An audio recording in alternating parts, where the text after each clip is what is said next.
मैं Vinod Kumar Singh, TS college Hisua, Nawada. इसमें आज हिंदी विभाग की ओर से जो विषय पे बातचीत हो रही थी, कल के संदर्भ से देखें तो भक्ति काल में किस प्रकार से स्वामित्व, मतलब कि राम के स्वामित्व को स्वीकार करने वाले लोग थे, राम को जानने वाले लोग थे, किस तरह से राम मैं सब कुछ हो गया, इस पर बातचीत हुई। आज हम लोग जो बातचीत करेंगे वो इस विषय पे करेंगे कि ठीक है, तुलसी के राम जो कि सब कुछ भक्तमय हो गए लोग, और अगर देखेंगे आप प्रवृत्ति और विशेषता पर बात करें तो भक्ति काल की सबसे पहली प्रवृत्ति है भक्ति की प्रचुरता, भक्ति की महत्ता, है ना।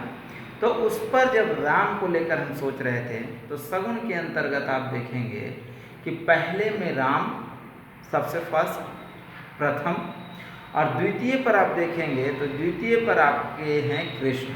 ये सगुण के दो, सगुण में आप देखेंगे कि ये दो बड़े महान ईश्वर रूपी मनुष्य जीवन में आने वाले दो ऐसे चरित्र हैं जिस पर विशेष रचनाकारों की नज़र रही, जिसमें सबसे पहला देखें तो राम, और दूसरा पर आप विचार करेंगे तो कृष्ण।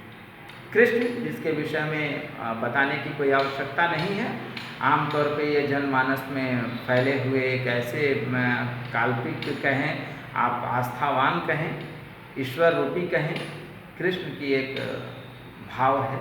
दास्य भाव आप राम के अंदर आप जो पा रहे थे कि तुलसी जब लिखते थे या जो भी रचनाकार लिखते हैं तो दास्य स्वीकार करते हैं, लेकिन सखा भाव माने दोस्ती का संबंध, सखा रूपी जो प्रवृत्ति है, काव्य का रूप है, वो आप कृष्ण में पाते हैं। तो दूसरे सगुण के रूप में कृष्ण आते हैं। कृष्ण जो वैष्णव के अवतार हैं, विष्णु से आप प्रवृत्ति से आप आते हैं। आप देखेंगे कि विष्णु के बाद जितने लोग आते हैं आपके सामने, राम का पूरा स्वरूप है, कृष्ण का पूरा स्वरूप है, ये सब विष्णु के ही अवतार हैं। तो विष्णु के अवतार में कृष्ण का भी एक मामला है। द्वापर का ये बहुत बड़े ईश्वर रूपी मनुष्य जीवन जीने वाले एक चरित्र है, जिस पर कल्पना बहुत हुई, काव्य रचना बहुत हुई। आप देखेंगे कि उन रचनाओं के अपने रूप हैं, अपना संदर्भ है, अपना सचिव वगैरह वगैरह।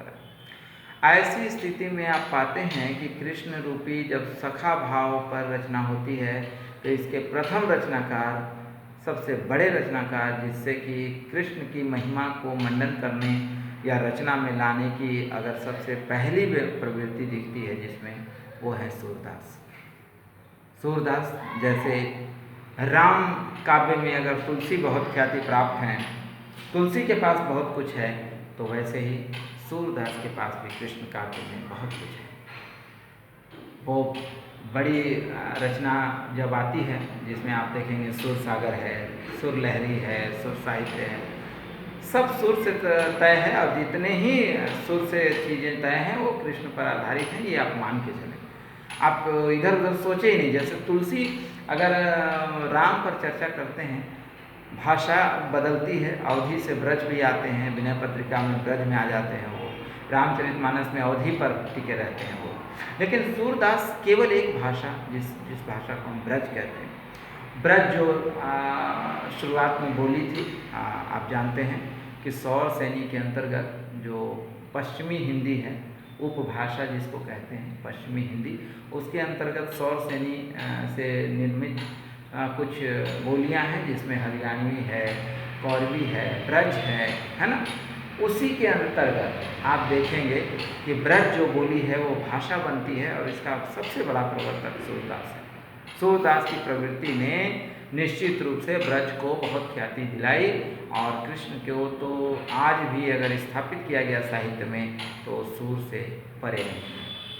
आज कितने बड़े रचनाकार हमारे समक्ष आ जाएं, लेकिन सूर को मात देना आसान नहीं है। इसलिए सूर इसके सबसे बड़े रचनाकार, और कृष्ण के अगर रूप को, काव्य को पढ़ना चाहते हैं, सूर को जानना चाहते हैं, तो सुर सरिता, सुर सागर, सुर साहित्य, सुर लहरी, इन किताबों को एक बार देखें और इन किताबों के माध्यम से आप जुड़ें और नहीं तो एक किताब है रामचंद्र शुक्ल की। रामचंद्र शुक्ल एक किताब लिखते हैं, उसका नाम है त्रिवेणी। त्रिवेणी में आप देखेंगे कि तुलसी, सूर और जायसी तीनों की बातचीत है, आलोचनात्मक किताब है। एक बार ज़रूर पढ़ें, जिसमें आप तुलसी, सूर और जायसी को अच्छे से जान सकते हैं। रामचंद्र शुक्ल की दृष्टि में सूर क्या है, तुलसी क्या है, जायसी क्या है, इस पर चर्चा होती है। आप जान सकते हैं, समझ सकते हैं। इसको आप समझने और जानने के लिए ये आलोचनात्मक पुस्तक जो रामचंद्र शुक्ल की है, आप इसको एक बार ज़रूर पढ़ें।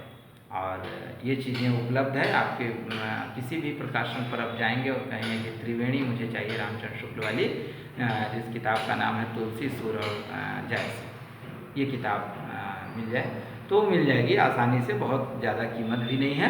तो इसे लेकर, और हिंदी साहित्य के जानकार को जरूर चाहिए कि मध्यकाल को समझना है तो आलोचनात्मक दृष्टि में अगर रामचंद्र शुक्ल के नज़र को हम पढ़ना चाहते हैं तो त्रिवेणी को ज़रूर पढ़ें। और ऐसे सुर को जानने के लिए आप ज़्यादा कुछ न करें। सुर सरिता है, सुर लहरी है, सुर साहित्य है, इन किताबों को भी एक बार पढ़ लेंगे तो अच्छे से आप जान सकते हैं।